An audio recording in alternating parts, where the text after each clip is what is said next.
আজকে কিন্তু টি-20 ম্যাচটা শুরু হয়ে গেছে। খেলা হবে। পেট চিরে আমরা স্বাধীনভাবে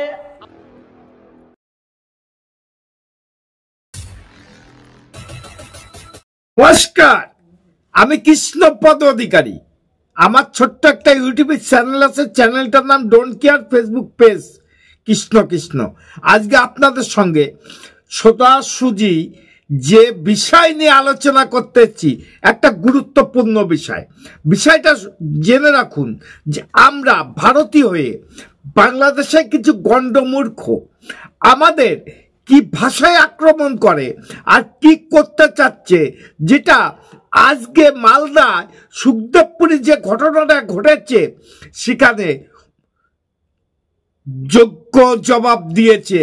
কারা? সেনাবাহিনীর প্রয়োজন নেই, বিএসএফ এর প্রয়োজন নেই, কারণ আমাদের গ্রামবাসী ভারতীয়রা তারা যে কাণ্ডটা করলো আজকে দেখাবো আপনাদের।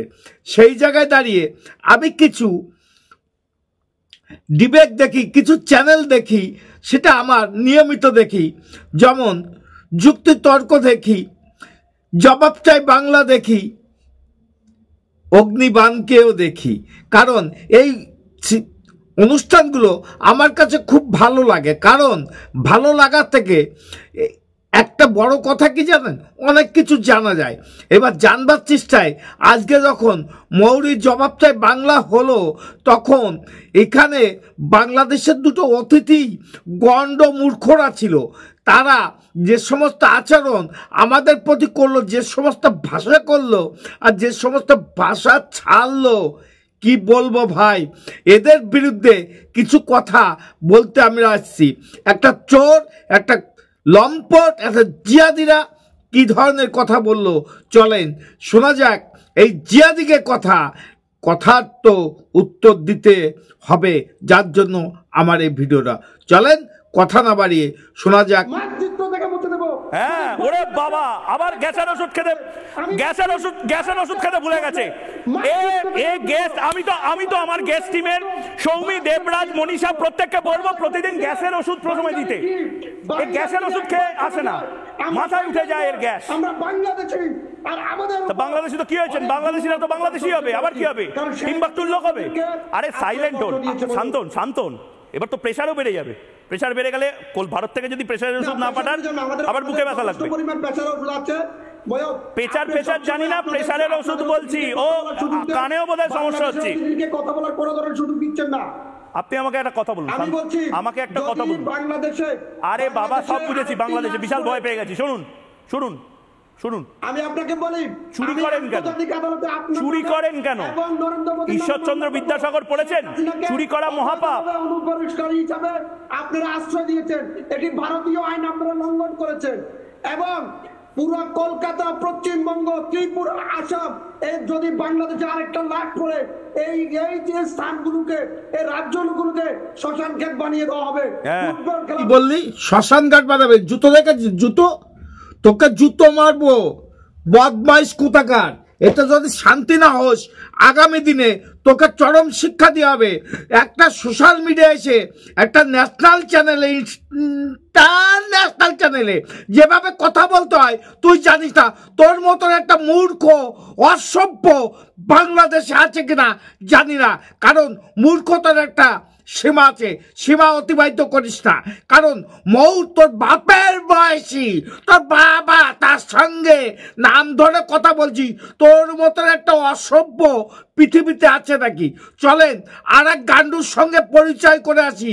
এ বড় গান্ডু বড় কিছু দেখে ফেলেছে মনে হয়, কারণ আমরাও জানি ওই গান্ডুকে শিক্ষা দেওয়ার জন্য আমাদের যা লাগে করে নিয়ে তাই করবো। চলেন আর এক গান্ডুর সঙ্গে পরিচয় করে আসি। অনেকে আপনারা সেটা ক্যামেরা ঘুরিয়ে দেখাতে পারবেন, হয়তো মানে প্রচুর পরিমাণে ফসল ক্ষতি করছে। আচ্ছা, আপনাদেরও কি ফসলের ক্ষতি হয়েছে? আমাদেরও ফসলের ক্ষতি হচ্ছে, গম কেটে নিয়েছে রাত্রে।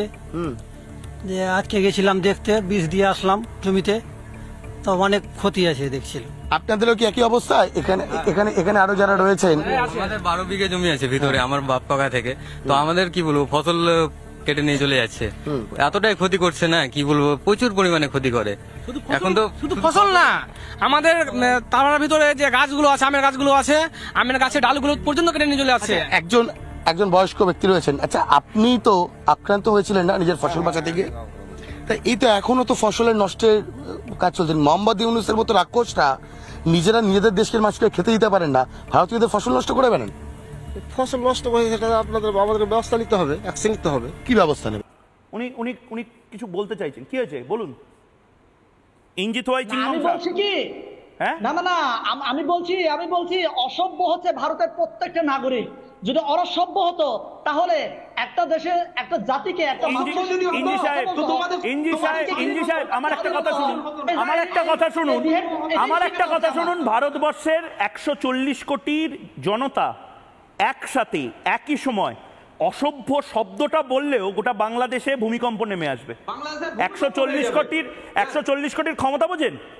আমরা 140 কোটি হিন্দু, বৌদ্ধ, শিখ, জৈন, পারসিক, মুসলমান, খ্রিস্টানি একসাথে বাংলাদেশের বিরুদ্ধে লড়ছি। যথেষ্ট ভাই, আমি একলাই শেষ করে দিব এই 40 কোটিকে। আচ্ছা, বুকে অ্যাটম বোম বেঁধে ঝাঁপ দিব ওই ভারতে আমি, তারপরেও সভ্য কালী পূজায় বাংলাদেশে ভূমিকম্প হয়ে যাবে।